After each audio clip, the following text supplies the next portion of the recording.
Good evening. आज हम लोग पढ़ेंगे नॉन साइक्लिक फोटोफॉस्फोराइलेशन के बारे में। इससे पहले हम लोग जो बेसिक प्लांट फिजियोलॉजी के थे वो सारी चीज़ें हम लोग देख लिए थे और उसके बाद हम लोग पिगमेंट के बारे में भी सारी चीज़ें पढ़ ली थी। क्लोरोफिल ए के बारे में, क्लोरोफिल बी के बारे में, सारे accessory pigment that is carotenoid के बारे में। आज हम लोग देखेंगे नॉन साइक्लिक फोटोफॉस्फोराइलेशन। देखिए, टॉपिक का नाम है नॉन साइक्लिक फोटोफॉस्फोराइलेशन। फॉस्फोराइलेशन का मतलब होता है formation of ATP and photo का मतलब होता है लाइट। तो टॉपिक देख के आपको समझ में आ रहा होगा कि हम लोग एटीपी का फॉर्मेशन करेंगे with the help of light. अब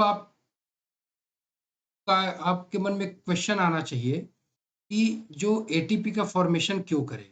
तो हम लोग पहले भी पढ़े थे फोटोसिंथेसिस में कि हम लोग कार्बन डाइऑक्साइड और हाइड्रोजन का यूज करके with the help of sunlight and chlorophyll हम लोग कार्बोहाइड्रेट का फॉर्मेशन करते हैं। ठीक है। अब कार्बोहाइड्रेट के फॉर्मेशन के लिए हमें टोटल 18 एटीपी और 12 NADPH2 की आवश्यकता पड़ती है। कितनी? 18 एटीपी और 12 NADPH2। अब हम लोग लाइट रिएक्शन में वही चीज करते हैं, क्योंकि फोटोसिंथेसिस में दो प्रोसेस होती है। एक होती है लाइट रिएक्शन और एक होती है डार्क रिएक्शन। ठीक है। लाइट रिएक्शन और डार्क रिएक्शन में बेसिक डिफरेंस क्या है कि लाइट रिएक्शन में हम लोग एटीपी और NADPH2 का फॉर्मेशन करके प्रोवाइड करते हैं, उसको भेजते हैं स्ट्रोमा में, और वहां पे कार्बन डाइऑक्साइड क्या करता है कि with the help of ATP and NADPH2 फिर फर्दर प्रोसेस करती है और कार्बोहाइड्रेट का फॉर्मेशन करती है। अब लाइट रिएक्शन में दो प्रोसेस है। एक एक होता है नॉन साइक्लिक फोटोफॉस्फोराइलेशन और एक होता है साइक्लिक फोटोफॉस्फोराइलेशन। आज हम लोग देखेंगे नॉन साइक्लिक। ठीक है। और एक चीज बिल्कुल ध्यान रखिएगा कि ये जो नॉन साइक्लिक फोटोफॉस्फोराइलेशन है, इसमें कितने एटीपी बनेंगे, कितने NADPH2 बनेंगे, उसके बाद हमें टोटल कितने चाहिए आप लोग याद रखिएगा। 18 एटीपी और 12 NADPH2। इतना तो ध्यान रहेगा। तो अब हम लोग आज के टॉपिक में देखेंगे कि कैसे इस प्रोसेस के थ्रू कितने एटीपी बनते हैं, कितने NADPH2 बनते हैं, और फिर साइक्लिक से क्या क्या बनेगा। चलिए स्टार्ट करते हैं जेड की। चलिए, मैंने आपको प्रॉपर नोट्स हमारे टेलीग्राम चैनल पे अपलोड कर दिया जाएगा। अभी आप लोग बिल्कुल इस कॉन्सेप्ट को समझ लीजिए, कहीं भी कोई भी एग्जाम में इससे क्वेश्चन आपका गलत नहीं होगा। ठीक है। चलिए, ये बेसिक सी चीजें हैं, ये आपको भी पता है कि एक हमें दो चीजें चाहिए, लाइट, एक कार्बन डाइऑक्साइड, वाटर, और यहाँ पे इसके अंदर क्या होगा, क्लोरोफिल, और यही सब मिलके बना देगा कार्बोहाइड्रेट और ऑक्सीजन। ये तो हो गया बेसिक प्रोसेस। अब इसके अंदर क्या होता है, इस हमने सब सारी बातें पढ़ ली है कि क्लोरोप्लास्ट के अंदर फिर कैसे लाइट रिएक्शन होगा, कैसे डार्क रिएक्शन। तो उसी लाइट रिएक्शन में दो स्टेज है, एक है दो प्रोसेस, एक है नॉन साइक्लिक और एक साइक्लिक। अब हम लोग देखते हैं नॉन साइक्लिक। चलिए, बिल्कुल ध्यान से समझिएगा, कहीं भी कोई कंफ्यूजन आपको नहीं रहेगा। ठीक है।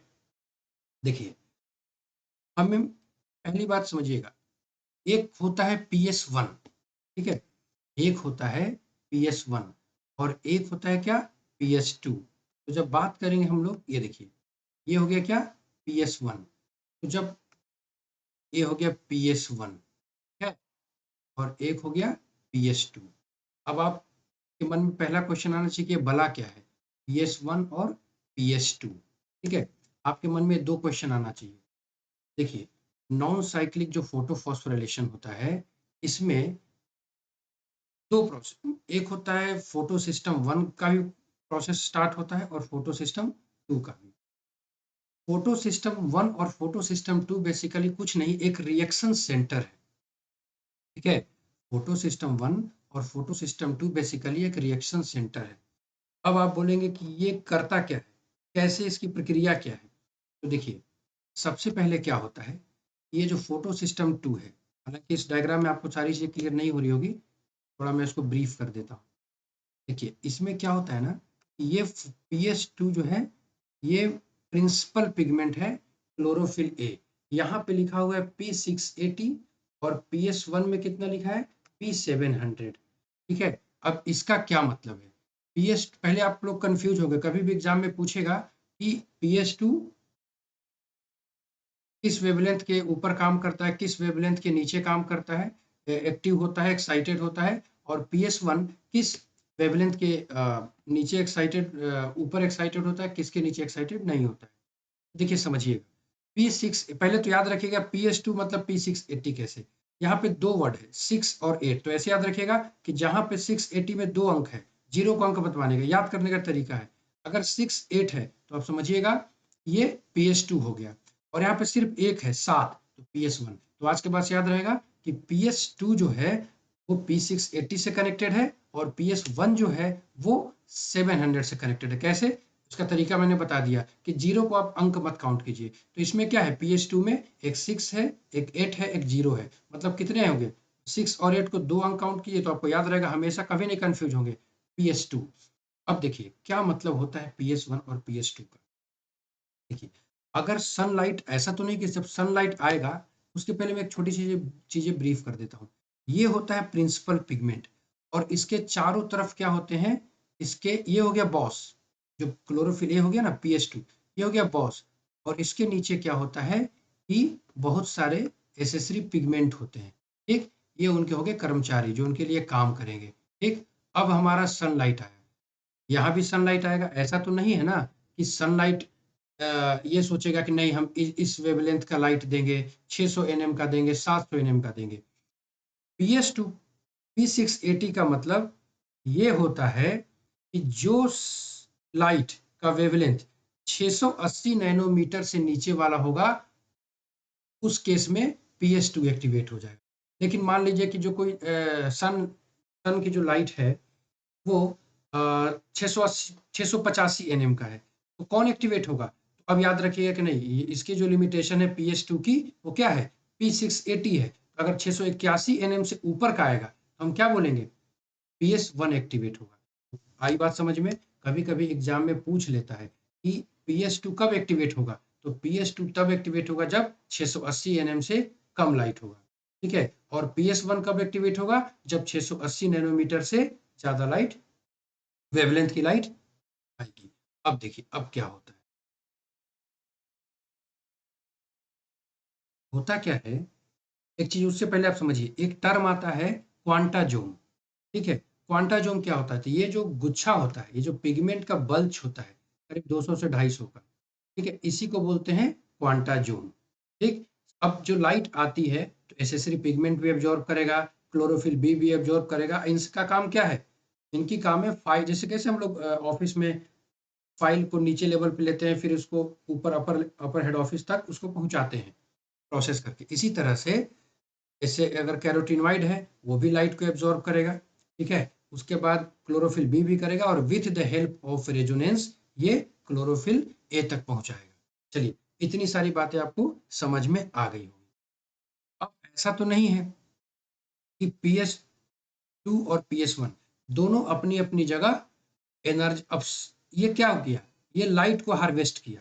बेसिकली जो PS2 जो है और PS1, ये लाइट को हार्वेस्ट किया, और जो सोलर एनर्जी है, जो लाइट एनर्जी है, अब कोई भी, इनकी भी एक एनर्जी है। जब एक्स्ट्रा लाइट एनर्जी आएगी तो क्या होगा, ये दोनों एक्साइट हो जाएंगे। ये दोनों जो है PS1 सिस्टम और PS2 क्या करेंगे, एक्साइट हो जाएंगे। एक्साइट होने के बाद ये क्या करेंगे, अपने एनर्जी को इलेक्ट्रॉन के माध्यम से क्या करेंगे, रिलीज कर देंगे। क्लियर हुआ? तो PS2 भी रिलीज करेंगे और PS1 भी रिलीज करेंगे। ठीक है, अब देखिए क्या होगा, होता क्या है, बहुत ध्यान से समझिएगा। जैसे ये है हमारा PS2, PS2 भी इलेक्ट्रॉन को रिलीज कर दिया। ऐसा तो नहीं कि साथ, चूंकि लाइट PS1 को भी मिल रहा है, PS2 को भी मिल रहा है, तो दोनों ये भी साथ में, साथ ही साथ ये भी रिलीज कर देगा एनर्जी, PS1 भी। समझ में आई बात? अब इन दोनों को, इलेक्ट्रॉन को एक्सेप्ट कौन करेगा, प्लास्टोक्विनोन, और PS1 को कौन करेगा, पेरेडॉक्सिन। समझ गए? अब क्या होगा, होता क्या है कि ये इलेक्ट्रॉन PS1 वाला इलेक्ट्रॉन कौन एक्सेप्ट किया पहली बार? फेरेडॉक्सी। कहीं कहीं एग्जाम में जैसे अभी लेटेस्टली आप देखेंगे अगर कोई ऑप्शन में आपका आता है कि the first electron acceptor in PS1 तो क्या आंसर आएगा? फेरेडॉक्सी। लेकिन अगर ऑप्शन में आपको कहीं कहीं FRS दे देता है, फेरस रेड्यूसिंग जो सब्सटेंस है, तो ऑप्शन में फिर आप FRS लगाइएगा। इसी तरह से PS2 का पहला इलेक्ट्रॉन एक्सेप्टर कौन है? तो वो है प्लास्टोक्विनोन। ठीक है, लेकिन अगर आपके ऑप्शन में कभी-कभी क्या होता है कि आपके ऑप्शन में फियोफाइटिन आ जाएगा। फियोफाइटिन, अगर ऑप्शन में फियोफाइटिन और प्लास्टोक्विनोन क्विनोन दोनों रहेगा तो आप फियोफाइटिन लगाइएगा, हालांकि ऑप्शन में ज्यादातर प्लास्टोक्विनोन पूछेगा।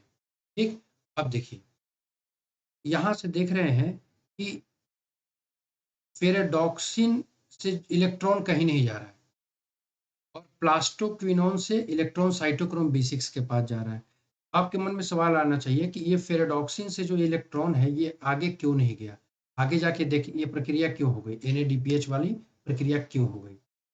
होता क्या है कि PS1 के मुकाबले ये जो PS2 है ये काफी फास्ट होता है। ठीक है, तो ये क्या करते हैं कि जैसे लाइट तो दोनों को पड़ती है, लेकिन ये अपने इलेक्ट्रॉन को विथ एनर्जी जल्दी रिलीज कर देते हैं कंपेयर टू PS1। अब क्या होता है कि फेरेडॉक्सिन को ये इलेक्ट्रॉन को एक्सेप्ट किसको करना था? हमारे पास इस सिस्टम में एक नया प्लेयर आया। कौन आया? Cytochrome B6। ठीक है, अब क्या होना था, कहानी ये होनी थी कि साइटोक्रोम जो B6 है ये इसको लेना था फेरेडॉक्सिन के इलेक्ट्रॉन को, लेकिन चूंकि ये इतना फास्ट है कि ये, अब चूंकि साइटोक्रोम B6 को तो इलेक्ट्रॉन चाहिए था, तो होता क्या है इस प्रोसेस में कि फेरेडॉक्सिन की लेट एक्सेप्ट करता है PS1, चूंकि स्लो है कंपेयर टू PS2, तो PS2 इलेक्ट्रॉन को पहले रिलीज कर दिया विथ एनर्जी, तो प्लास्टोक्विनोन के पास इलेक्ट्रॉन पहले पहुंच जाता है फेरेडॉक्सिन के मुकाबले। तो क्या होता है कि साइटोक्रोम B6 इंतजार नहीं करता है फेरेडॉक्सिन का और वो एक्सेप्ट कर लिया किसको? साइटोक्रोम B6 को। ठीक है, और यहाँ पे ये और उसके बाद ये इलेक्ट्रॉन जाएगा साइटोक्रोम F के पास। समझ गए? और यहाँ पे एक फॉर्मेशन हो जाएगा ATP का और अपना ये एनर्जी को रिलीज कर दिया। ठीक है, हम लोग खाना खाते हैं, 10 रोटी खा लिए, 12 रोटी, 5 रोटी जो भी खाएं, तो हम लोग टहलने जाते हैं, वर्कआउट करते हैं तो हमारा एनर्जी रिलीज होता है। ठीक है, हम लोग पहले भी पढ़ चुके हैं कि एनर्जी का सिर्फ one form to another form transfer होता है। अब क्या हुआ कि ये ATP बन गया, हमारा एक जो लक्ष्य है वो पूरा हो गया। अब क्या होगा? अब ये साइटोक्रोम F से जाएगा इलेक्ट्रॉन, एक्सेप्ट कौन करेगा? प्लास्टोसाइनिन। मोस्ट इंपॉर्टेंट सवाल क्या पूछता है कि प्लास्टोसाइनिन में कौन सा एलिमेंट पाया जाता है? याद रखिएगा, कॉपर। क्या पाया जाता है? कॉपर। बहुत बार पूछा जाता है। अब देखो क्या होगा, और PS1 से तो इलेक्ट्रॉन चला गया। PS1 अपनी एनर्जी को क्या किया था? जो फोटो सिस्टम 1 था वो अपनी एनर्जी को रिलीज कर दिया था, जिसको लेके पड़ा हुआ है, उसको लेके बैठा हुआ है कौन? फेरेडॉक्सिन। ठीक, और प्लास्टो अब PS1 के पास तो कमी हो गई क्योंकि वो तो इलेक्ट्रॉन के फॉर्म में एनर्जी दे दिया। एक्चुअली अब क्या होगा कि PS1 ने जो इलेक्ट्रॉन भेजा वो फेरेडॉक्सिन का इंतजार नहीं करेगा, उसको तो वापस जो एनर्जी रिलीज होने के बाद वाला इलेक्ट्रॉन, जो ग्राउंड स्टेट वाला इलेक्ट्रॉन चाहिए। अब क्या होता है कि वो प्लास्टोसाइनिन से वो ले लेता है PS1। ठीक, यहाँ थोड़ा सा सावधानी से समझिएगा। सावधानी से समझना यह है कि PS1 को तो अपना इलेक्ट्रॉन मिल गया। ठीक, लेकिन इसको इलेक्ट्रॉन कहाँ से मिलेगा? PS1 को PS2 वाला इलेक्ट्रॉन तो PS1 ले लिया, अब ये जो इलेक्ट्रॉन रिलीज किया था इसके पास एक इलेक्ट्रॉन की कमी हो गई। ठीक, अब देखिए यहां से कहानी आपको समझ में आएगी। ठीक है, देखिए PS2 जो इलेक्ट्रॉन रिलीज किया था वो इलेक्ट्रॉन चला गया ATP बनाने के बाद, जब ये इलेक्ट्रॉन ग्राउंड स्टेट में था तो ये चला गया PS1 के पास। ठीक, अब देखिए क्या होगा, हमारे पास कमी किसकी हो गई? PS2 तो इंतजार करते रह गया, नहीं ना? PS2 का इलेक्ट्रॉन तो PS1 ले लिया और ये इलेक्ट्रॉन इंतजार कर रहा है कि अब हम कहाँ जाएं।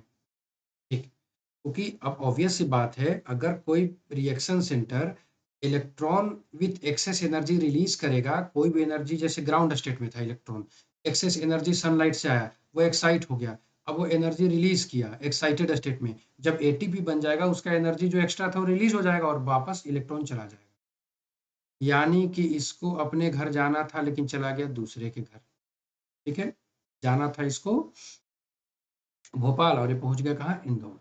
अब देखिए हमको ये इलेक्ट्रॉन अब कहाँ से लेगा, एक सवाल ये मन में कि PS2 ने तो अपना इलेक्ट्रॉन दे दिया PS1 को। अब आपके मन में दो सवाल होगा कि PS2 अपना इलेक्ट्रॉन वापस किससे लेगा और फेरेडॉक्सिन जो इलेक्ट्रॉन लेके बैठा हुआ है वो क्या होगा। यही दो मन में आपके सवाल होना चाहिए। अब क्या होगा देखिए, होता क्या है उसी समय क्या होता है कि ये जो PS2 है, ठीक, ये इसकी ये इतना ज़्यादा इसमें खास बात होती है कि ये वाटर को तोड़ देती है। ठीक, ये अपना इलेक्ट्रॉन वाटर के फोटोलाइसिस से करती है और ऑक्सीजन निकल जाता है बाहर, जो हम लोग फोटोसिंथेसिस की प्रक्रिया में पढ़े हैं कि कार्बन डाइऑक्साइड और वाटर मिलता है और ऑक्सीजन बाहर निकल जाता है। तो याद रखिएगा, लाइट रिएक्शन में ही वाटर का फोटोलाइसिस होता है। इसमें होता है लाइट रिएक्शन में, और वो भी नॉन साइक्लिक फोटोफॉस्फोराइलेशन में। एकदम अभी हम लोग अगले क्लास में साइक्लिक फोटोफॉस्फोराइलेशन देखेंगे।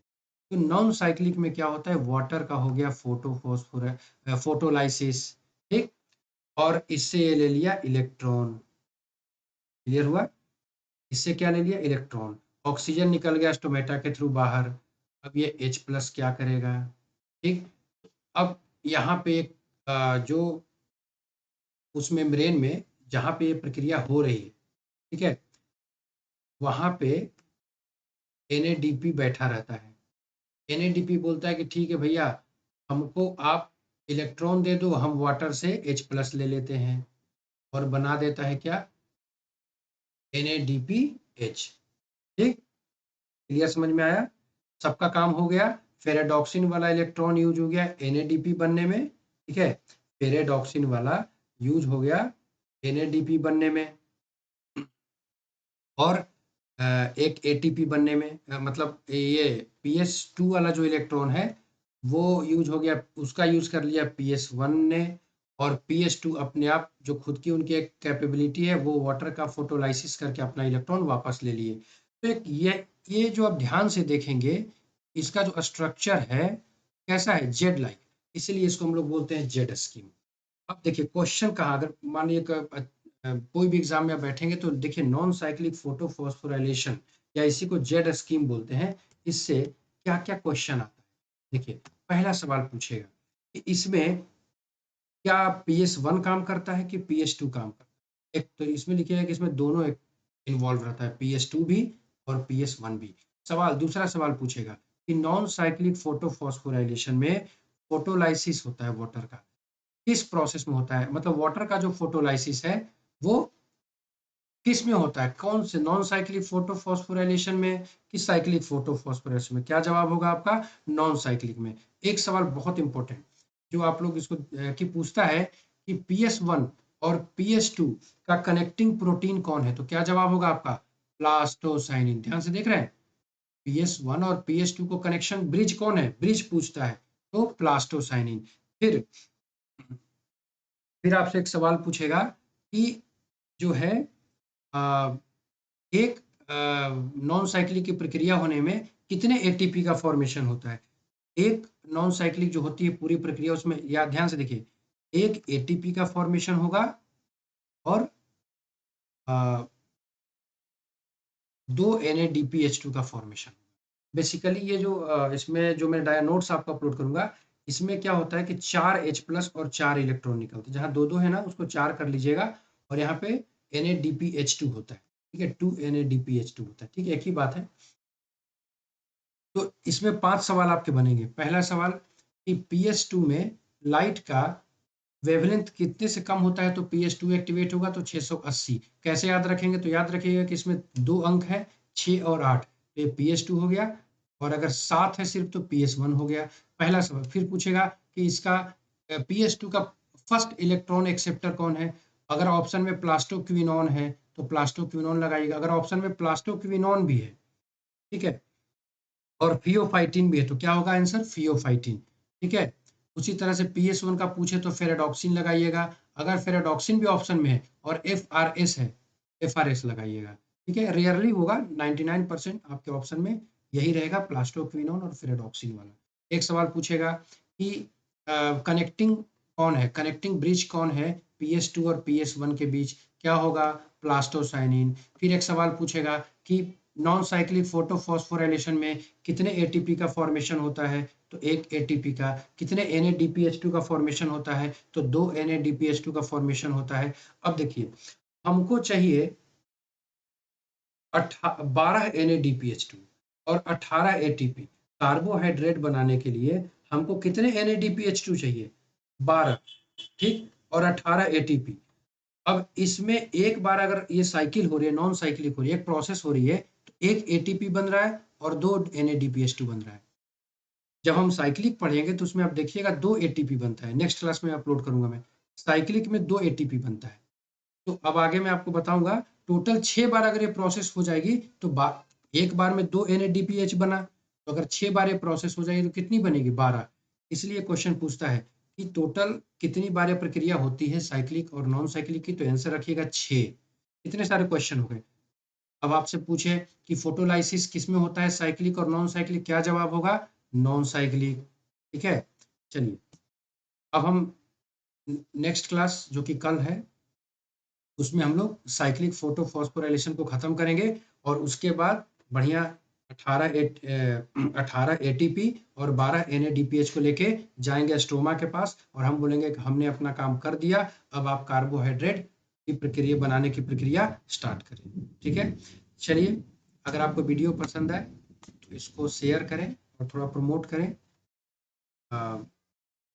आप अगर चैनल को सपोर्ट करेंगे तो मैं आपको एश्योर कर रहा हूँ, मैं अपना 100% दूंगा और कोशिश करूंगा कि एक एक टॉपिक विथ प्रॉपर नोट्स आपको प्रोवाइड करें। चलिए, धन्यवाद।